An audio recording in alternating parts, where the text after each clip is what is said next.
ꯑꯩꯈꯣꯏꯅ ꯂꯥꯏꯔꯤꯛ ꯇꯝꯃꯤꯁꯤ ꯄꯩꯁꯥꯒꯤꯗꯃꯛꯇꯔ ꯍꯥꯏꯕꯁꯤ ꯂꯥꯏꯔꯤꯛ ꯇꯝꯕ ꯁꯥꯇ꯭ꯔ ꯈꯨꯗꯤꯡꯃꯛꯅ ꯍꯪꯅꯩ ꯑꯃꯔꯣꯝꯗ ꯆꯨꯝꯃꯤ ꯑꯃꯔꯣꯝꯗ ꯂꯥꯜꯂꯤ ꯃꯌꯥꯝꯒꯤ ꯁꯦꯕꯥ ꯇꯧꯒꯦ ꯗꯣꯛꯇꯔ ꯑꯣꯏꯒꯦꯅ ꯊꯣꯛꯂꯛꯏꯕꯗꯨ ꯇꯣꯂꯣꯞ ꯐꯪꯗ꯭ꯔꯒꯗꯤ ꯑꯣꯏꯌꯨ ꯌꯥꯒꯗ꯭ꯔꯥ ꯍꯥꯏꯕꯁꯦ ꯀꯥꯎꯟꯇꯔ ꯀꯣꯏꯁꯟ ꯑꯣꯏꯅꯁꯨ ꯍꯪꯅꯩꯀꯣ ꯑꯗꯨꯒ ꯑꯩꯒꯤ ꯋꯥꯈꯜꯗꯗꯤ ꯅꯠꯇꯦ ꯁꯤꯒꯤ ꯄꯣꯠꯁꯦ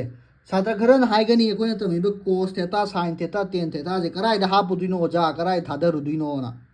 ꯑꯩ ꯍꯥꯏꯔꯛꯀꯦ ꯑꯩꯈꯣꯏꯅ ꯂꯥꯏꯔꯤꯛ ꯇꯥꯛꯄ ꯃꯇꯝꯗ ꯑꯣꯖꯥꯈꯩꯗ ꯔꯤꯀ꯭ꯋꯦꯁ ꯇꯧꯖꯒꯦ ꯍꯝꯕꯜꯂꯤ ꯔꯤꯀ꯭ꯋꯦꯁ ꯇꯧꯖꯒꯦꯀꯣ ꯔꯤꯌꯦꯜ ꯂꯥꯏꯐ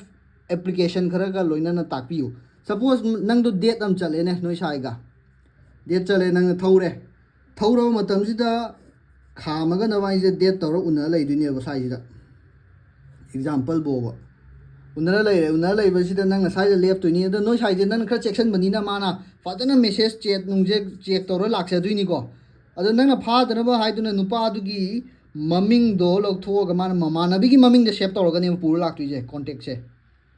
ꯅꯪ ꯈꯪꯉꯣꯏꯗꯣꯏꯅꯦꯕ ꯅꯣꯡꯃꯗꯤ ꯀꯥꯎꯔꯣ ꯇꯝꯗꯅ ꯀꯥꯎꯔꯒ ꯃꯃꯤꯡꯕꯨꯗꯤ ꯑꯣꯟꯊꯣꯛꯑꯒ ꯂꯩꯔꯕ ꯕꯤꯗ꯭ꯌꯥꯂꯛꯁꯃꯤꯕꯨ ꯍꯥꯏꯔꯣ ꯄ꯭ꯔꯦꯃꯤꯕꯨ ꯍꯥꯏꯔꯣ ꯖꯨꯂꯤꯌꯥꯕꯨ ꯍꯥꯏꯔో ꯅꯪꯅ ꯖꯨꯂꯤꯌꯥꯒꯤ ꯃꯦꯁꯦꯖꯁꯦ ꯐꯥꯎꯕ ꯃꯇꯝꯗ ꯁꯥꯟꯅꯔꯝꯃꯤꯁꯦ ꯄꯨꯔꯥ A to Z ꯁꯤ ꯁꯥꯟꯅꯔꯝꯕꯅꯦꯕ 이제 하이전나는 까버더기 낭지 사이드 레퍼 매 누피는 사이드 레페 쟁사이 범지 수만이 구제업시니 얀지라 마카리 팅거치라 마탁덕이 깎터지라 하이버지는 홀라거든요 시대까지 티오럼 라까네 하이가는 파이타고라스 티오럼 하이도 낭가 땀기우도 라까네 버세 아코는 파이타고라스 티오럼네 그이 하이 시기 하이포테너스기 스퀘어제 그리가 마네이 시기 perpendicular가 plus base का स्क्वायर का माना ही है बस नंग सीधे चौराक मरम दी नंग सीधे की सी की क्या हम सांगी सब चाना खंग मरते नंग खुद की अंदाजा हम दी नंग खंग जरम दी नंग हाइट चे को नंग हाइट चे पालगा चौराक पर एंगल द थेटा दू द 60 दे थादर का दू 35 दे यान जिरा को 65 दे की कुजी अब सिन कक सिरा है बजे नंग होला कदिन से रियल लाइफ एप्लीकेबल ओइरब थियोरम ने बसे नंग खलम गनी पैसा की दम नते